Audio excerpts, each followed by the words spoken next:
Welcome to Manju tech in Kannada. Hello friends, ಇವತ್ತಿನ ವಿಡಿಯೋದಲ್ಲಿ ನಿಮ್ಮ ಆಧಾರ್ ಕಾರ್ಡ್ ಅಂದ್ರೆ ನಿಮ್ಮ ಹೆಸರಲ್ಲಿ ಎಷ್ಟು ಸಿಮ್ ನೀವು ಈ ಬೇರೆಯವರು ತಗೊಂಡಿರ್ತಾರೆ, ಇಲ್ಲ ನೀವು ಯಾರಿಗಾದ್ರೂ ಕೊಡಿಸಿರ್ತಾರೆ, ಒಂದು 5 ವರ್ಷದ ಹಿಂದೆ ಕೊಡಿಸಿರ್ತಾರೆ, ನಿಮಗೆ ಗೊತ್ತಿರಲ್ಲ. ಈ ಅಕಸ್ಮಾತ್ ನಿಮ್ಮ ಆಧಾರ್ ಕಾರ್ಡ್ ಬೇರೆಯವರು ತಗೊಂಡು ಬೇರೆದಕ್ಕೆ ಯೂಸ್ ಮಾಡಿರ್ತಾರೆ ಅಂತ ಇಟ್ಕೊಳ್ಳಿ. ಆ ತರ ಬೇರೆ ಬೇರೆ ಸಿಮ್ ತಗೊಂಡಿರ್ತಾರೆ, ನಿಮ್ಮ ಆಧಾರ್ ಕಾರ್ಡ್ ನಿಮ್ಮ ಹೆಸರು ಯೂಸ್ ಮಾಡ್ಕೊಂಡು. ಅದೇ ರೀತಿ ಇವಾಗ ಆ ತರ ಸಿಮ್ ತಗೊಂಡಿದ್ರೆ ಅದನ್ನ ರಿಮೂವ್ ಮಾಡೋದು ಹೇಗೆ, ಬೇರೆಯವರು ಡಿಆಕ್ಟಿವೇಟ್ ಮಾಡೋದು ಹೇಗೆ, ಯಾವ ರೀತಿ ಅಂತಂದು ಈ ವಿಡಿಯೋದಲ್ಲಿ ತಿಳಿಸ್ಕೊಡ್ತೇನೆ. ಆಧಾರ್ ಕಾರ್ಡ್ ಅಲ್ಲಿ ಯೂಸ್ ಮಾಡ್ಕೊಂಡು ಎಷ್ಟು ಸಿಮ್ ಇದಾವೆ ಈ ಲಿಸ್ಟ್ ಎಲ್ಲ ನೋಡಿ ಯಾವ್ದು ನಿಮಗೆ ನಿಮ್ಮ ನಂಬರ್ ಅಲ್ಲ ಅದನ್ನ ಸೆಲೆಕ್ಟ್ ಮಾಡ್ಕೊಂಡು ಅದನ್ನ ಡಿಆಕ್ಟಿವೇಟ್ ಮಾಡೋದು ಹೇಗೆ ಅಂತ ಈ ವಿಡಿಯೋದಲ್ಲಿ ಫುಲ್ ಡೀಟೇಲ್ ಆಗಿ ಹೇಳ್ಕೊಡ್ತೇನೆ. ಈ ವಿಡಿಯೋನ ಮಿಸ್ ಮಾಡದೆ ಕೊನೆವರೆಗೆ ನೋಡಿ. ಅದಕ್ಕೂ ಮುಂಚೆ ಈ ವಿಡಿಯೋಗೊಂದು ಲೈಕ್ ಮಾಡಿ ಹಾಗೂ ಇಲ್ಲಿವರೆಗೆ ಸಬ್ಸ್ಕ್ರೈಬ್ ಮಾಡಿಲ್ಲ ಅಂತ ಸಬ್ಸ್ಕ್ರೈಬ್ ಮಾಡಿ ಹಾಗೂ ಪಕ್ಕದಲ್ಲಿರ್ತಕ್ಕಂಥ ಬೆಲ್ ಐಕನ್ ಕ್ಲಿಕ್ ಮಾಡೋದನ್ನ ಮರಿಬೇಡಿ. ನಿಮ್ಮ ಆಧಾರ್ ಕಾರ್ಡ್ ಯೂಸ್ ಮಾಡ್ಕೊಂಡು ಎಷ್ಟು ನಂಬರ್ ಇದಾವೆ ಅಂತ ತಿಳ್ಕೊಳ್ಬೇಕಂದ್ರೆ ಈ ಕಂಪ್ಯೂಟರ್ ಅಲ್ಲಿ ಹೋಗೋದೇನು ಬೇಕಾಗಿಲ್ಲ, ನಿಮ್ಮ ಮೊಬೈಲ್ ಅಲ್ಲೇ ಸೆಟ್ ಮಾಡಬಹುದು. ಅದಕ್ಕೋಸ್ಕರ ನಾನು ಮೊಬೈಲ್ ಅಲ್ಲೇ ರೆಕಾರ್ಡ್ ಮಾಡಿ ಇದನ್ನ ತೋರಿಸ್ತಾ ಇದ್ದೀನಿ. ಫಸ್ಟ್ ನೀವು ಗೂಗಲ್ ಕ್ರೋಮ್ ಅಲ್ಲಿ ಹೋಗಿ TAFCOP ಟಾಪ್ ಕಾಪ್ ಅಂತ ಸರ್ಚ್ ಮಾಡಿ. ಸರ್ಚ್ ಮಾಡಿದ್ರೆ ಈ ತರ ಒಂದು ಪೇಜ್ ಓಪನ್ ಆಗುತ್ತೆ. ಅದ್ರ ಮೇಲೆ ಕ್ಲಿಕ್ ಮಾಡಿದ್ರೆ ಈ ತರ ಇನ್ನೊಂದು ಪೇಜ್ ಓಪನ್ ಆಗುತ್ತೆ. ಇದರಲ್ಲಿ ನಿಮ್ಮ ಮೊಬೈಲ್ ನಂಬರ್, ಆಧಾರ್ ಕಾರ್ಡ್ ಯಾವ್ದಿದೆ ನಿಮ್ಮ ಮೊಬೈಲ್ ನಂಬರ್ ಎಂಟರ್ ಮಾಡಿ. ಆಧಾರ್ ಕಾರ್ಡ್ ಅಂತ ಎಲ್ಲ ನಿಮ್ಗೆ ಯಾವ್ದು ನೀವು ನೋಡ್ಬೇಕಂತ ಇರ್ತೀರಲ್ಲ ಆ ಮೊಬೈಲ್ ನಂಬರ್ ಎಂಟರ್ ಮಾಡಿ. ನಿಮ್ಮ ಆಧಾರ್ ಕಾರ್ಡ್ ಯಾವ್ದು ಮೊಬೈಲ್ ನಂಬರ್ ಲಿಂಕ್ ಇರುತ್ತಲ್ಲ ಅಲ್ಲಿಗೆ OTP ಹೋಗುತ್ತೆ.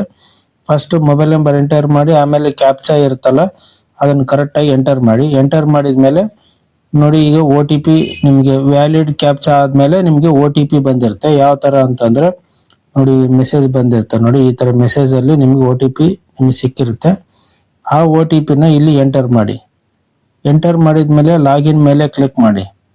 ಲಾಗಿನ್ ಮೇಲೆ ಕ್ಲಿಕ್ ಮಾಡಿದ್ರೆ ಇದು ಸೇವ್ ಮಾಡಕ್ ಹೋಗ್ಬೇಡ್ರಿ, ನಾಟ್ ನೌ ಅಂತ ಮಾಡಿ. ನೋಡಿ ಈಗ ನಿಮ್ಮ ನಂಬರ್ಗೆ ರಿಜಿಸ್ಟರ್ ಆಗಿರ್ತಕ್ಕಂಥ ಇವು ನಿಮ್ಮ ಹೆಸರಿಗೆ 3 ಸಿಮ್, ಈಗ ನೋಡಿ ಈ ನಂಬರ್ಗೆ 3 ಸಿಮ್ ರಿಜಿಸ್ಟರ್ ಆಗಿದೆ. ಇದು ಯಾವ್ದಂತ ಗೊತ್ತೇ ಇಲ್ಲ. ನಮ್ದು ಇರೋದು ಸೆಂಟರ್ದು, ಇದು ಲಾಸ್ಟ್. ಇದರಲ್ಲಿ required, not required, not my number ಈ ತರ ಇದೆ.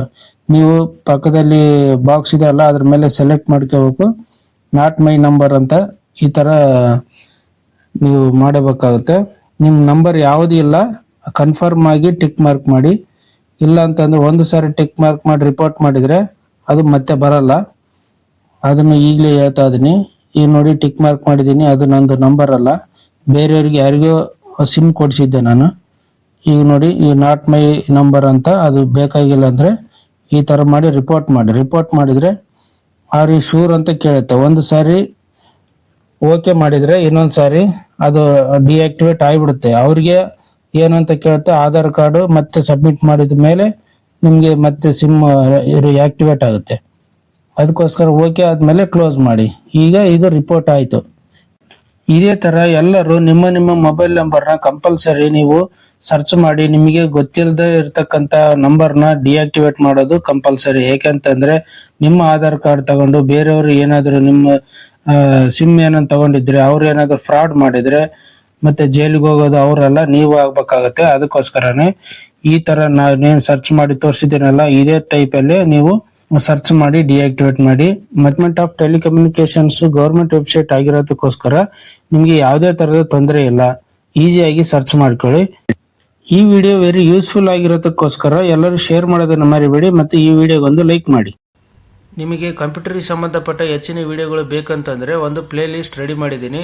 ಆ ಪ್ಲೇ ಲಿಸ್ಟ್ ಲಿಂಕ್ನ ಡಿಸ್ಕ್ರಿಪ್ಷನಲ್ಲಿ ಕೊಟ್ಟಿರ್ತೀನಿ. ಅದರಲ್ಲಿ ಓಪನ್ ಆದರೆ ನಿಮಗೆ ಕಂಪ್ಯೂಟರ್ಗೆ ಸಂಬಂಧಪಟ್ಟ ಎಲ್ಲ ವೀಡಿಯೋಸ್ಗಳು ಸಿಗ್ತವೆ. ಹಾಗೂ ಈ ವಿಡಿಯೋವನ್ನು ಶೇರ್ ಮಾಡೋದನ್ನು ಮರಿಬೇಡಿ.